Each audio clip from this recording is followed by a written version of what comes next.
I used to believe that time reveals everything, that after 15 years with someone, you know who they truly are. I was wrong. 15 years of marriage, and I didn't know the woman sleeping beside me. That night, the house was silent. The only sound was the faint hum of the refrigerator and the ticking of the clock on the kitchen wall.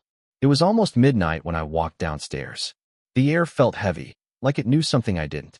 On the counter sat her phone, the screen dimly glowing with a single unread message. At first, I wasn't looking for trouble. I was just going to plug it into charge. But the moment my eyes caught those few words on the screen, everything I thought I knew about my life shattered. It wasn't just betrayal.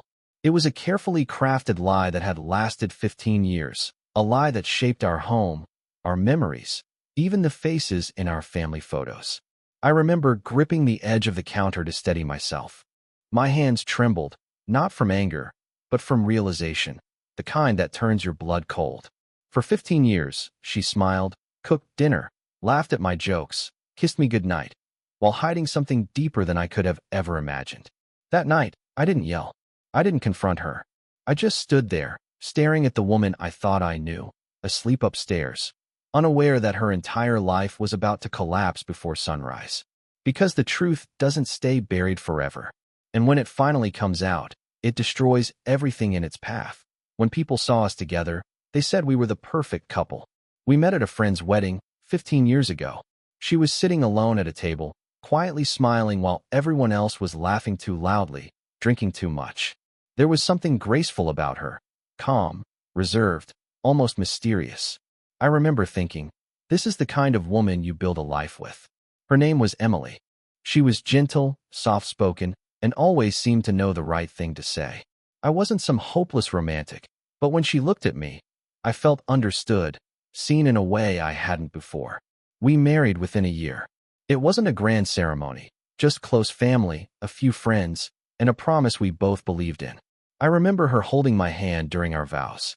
Her eyes glistened, and she whispered, "We'll make it through anything." I believed her. Our first years together were peaceful.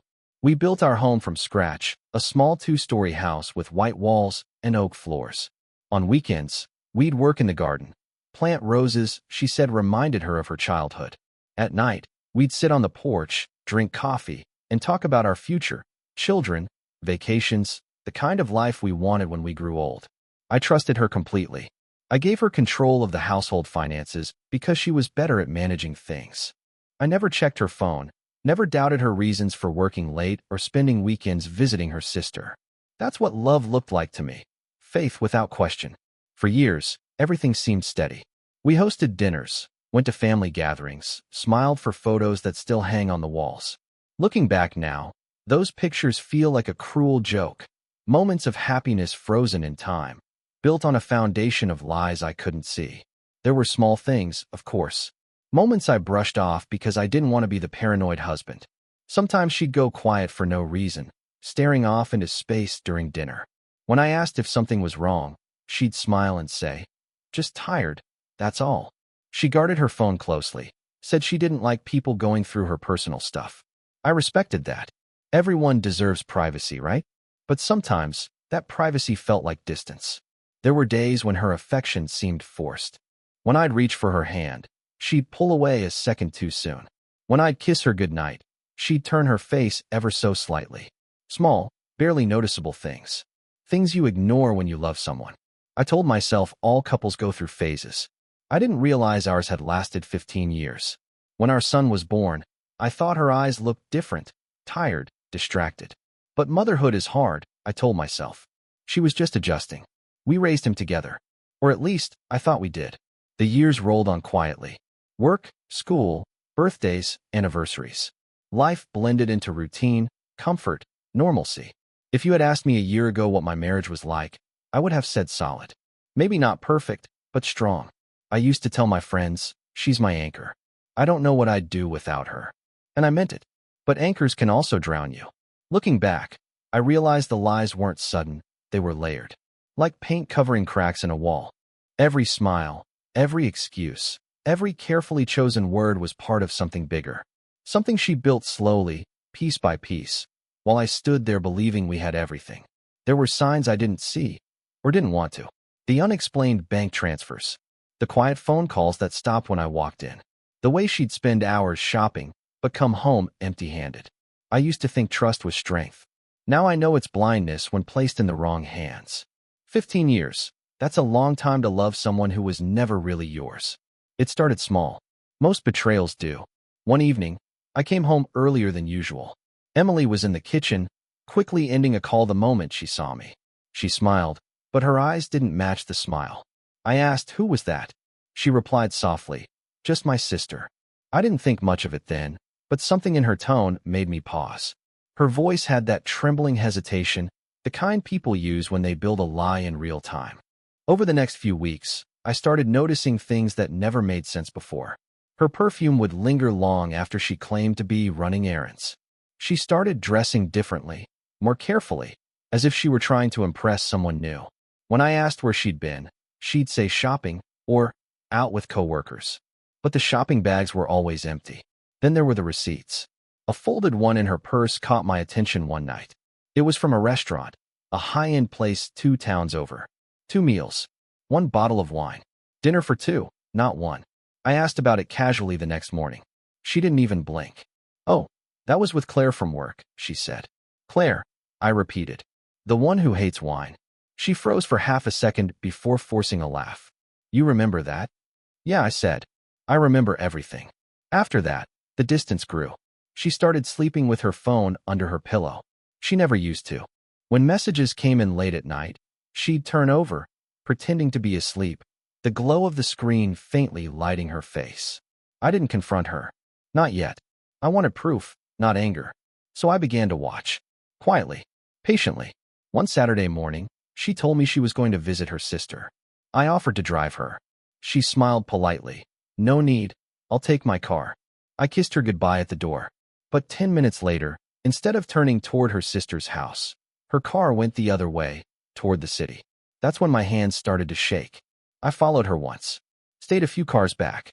She parked in front of a small coffee shop and walked inside. Moments later, a man in a gray jacket joined her. They hugged, not the kind of hug you give an old friend. She smiled at him, the kind of smile I hadn't seen in years. I drove home before she could see me.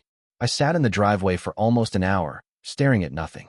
My mind refused to believe what my eyes had seen. For 15 years, I had trusted her completely. And now, every memory, every word, every promise felt like a performance. That night, I decided to look deeper. When she fell asleep, I waited until her breathing slowed. I reached under her pillow and slid her phone out carefully. My heart was pounding so hard I could hear it in my ears. Her password didn't take long to guess. She used our wedding date. Ironic, really. The first few messages seemed innocent enough. Work texts, family updates. Then I found a hidden folder, one of those private apps disguised as a calculator. Inside were hundreds of messages. Photos, videos, names.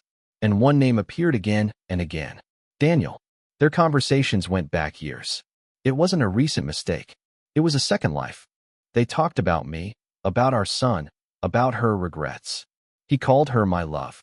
She called him the man who understands me. There were dates, hotel bookings, even pictures of them together, smiles, wine glasses, hands touching across tables I had paid for.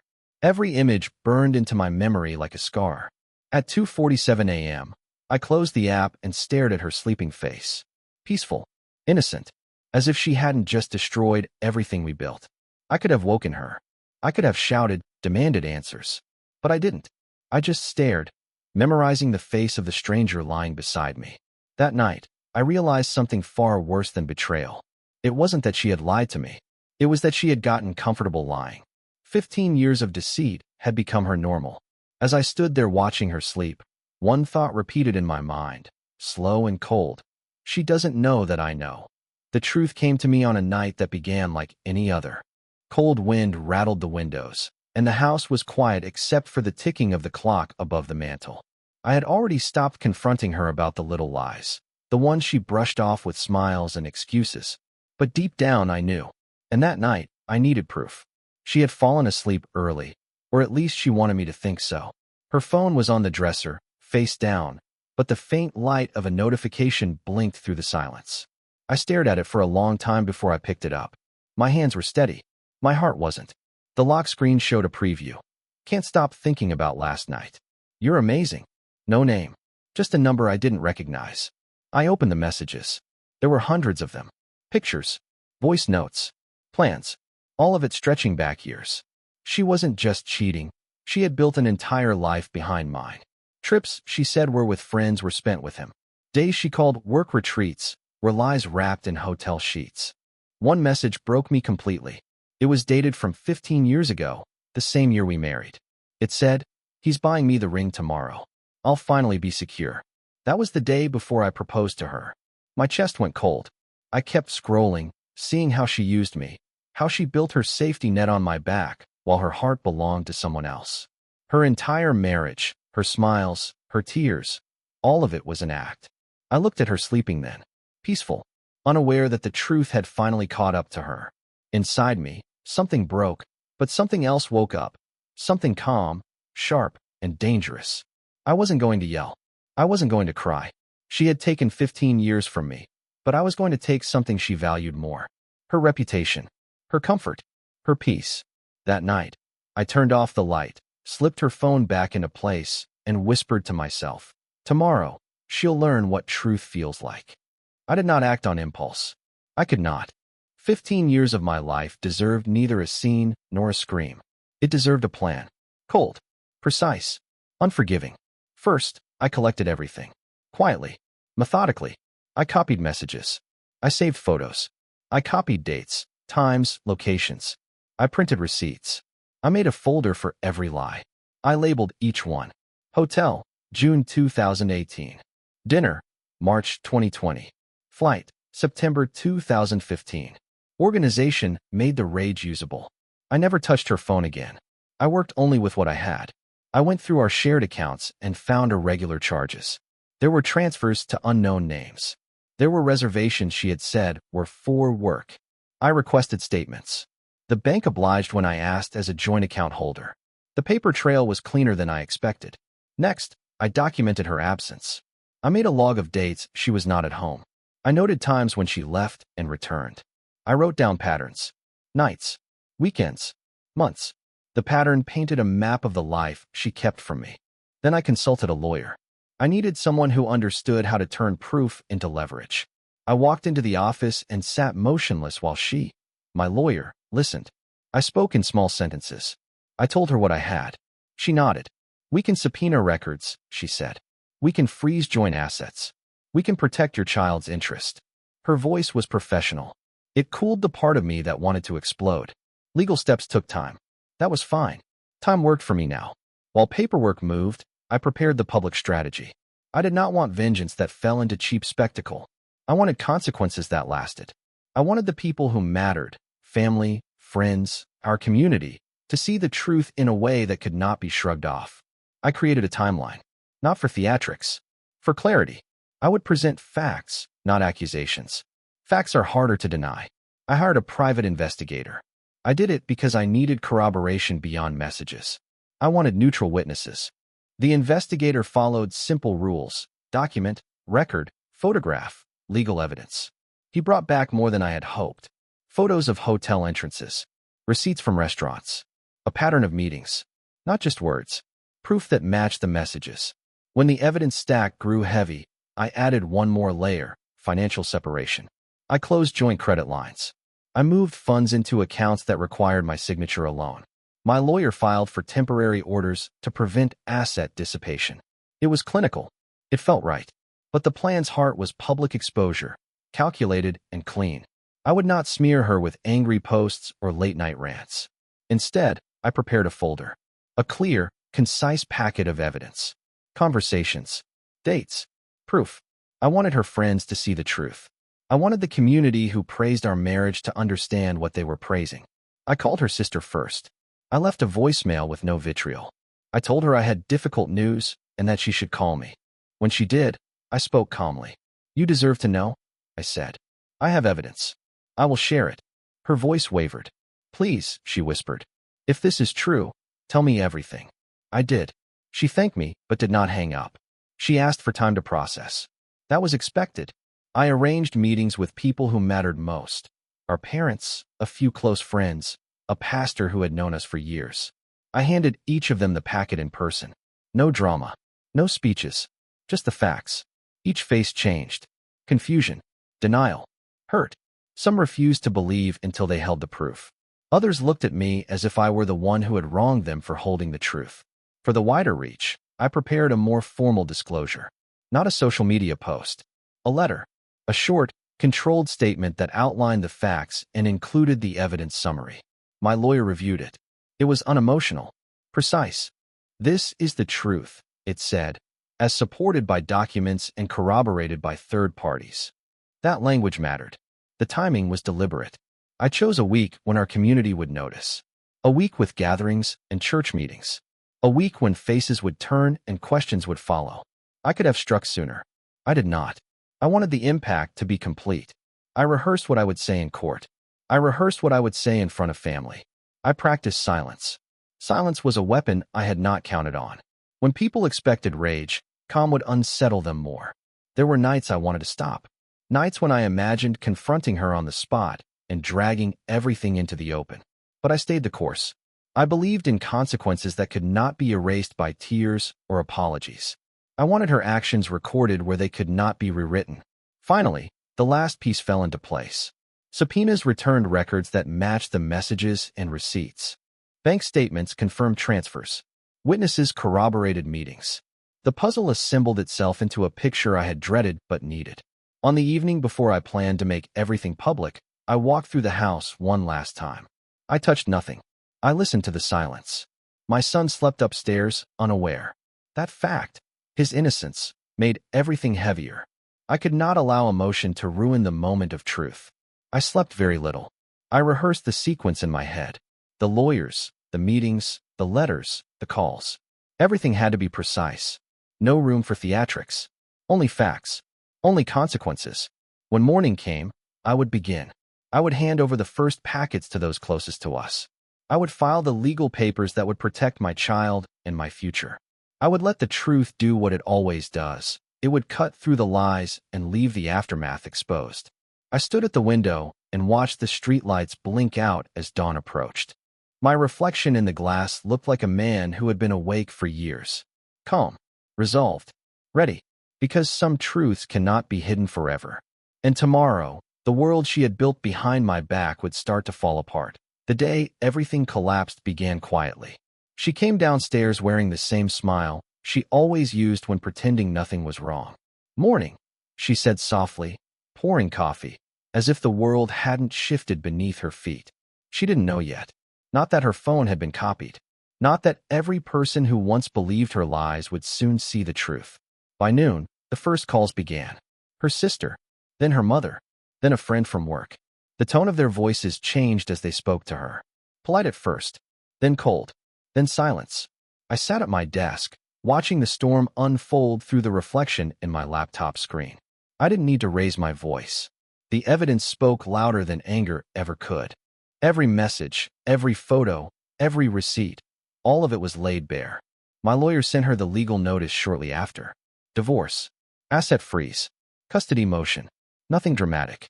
Just clean, sharp signatures ending 15 years of deception. She came to me that evening, tears already streaking her face. "You destroyed me," she said, her voice breaking. I looked at her for a long time. "No," I said quietly. "You destroyed yourself. I just stopped protecting the lie." She fell apart after that. Friends distanced themselves. Her job suspended her for personal conduct violations when her affair with a co-worker became public knowledge. Her social circle evaporated overnight. The woman who once thrived on attention was left with silence. I didn't gloat. I didn't post. I didn't shout. I simply moved out. I took my son, the documents, and my peace. We left the house she once called her kingdom. She stood on the porch, trembling, begging, promising change. But there was nothing left to save. That night, I slept better than I had in years. Not because I was happy, but because everything false had finally burned away. The ashes were clean. Weeks later, word spread. People whispered about her lies, her betrayal, the quiet precision of how it all ended. Some called it cruel. Others called it justice. I called it balance. In the end, she lost everything she had built on deceit, reputation, comfort, security, all undone in one single night of truth. And as I watched the dawn rise through my new apartment window, I whispered the same words I told myself when it all began. Lies can last years, but truth only needs one night.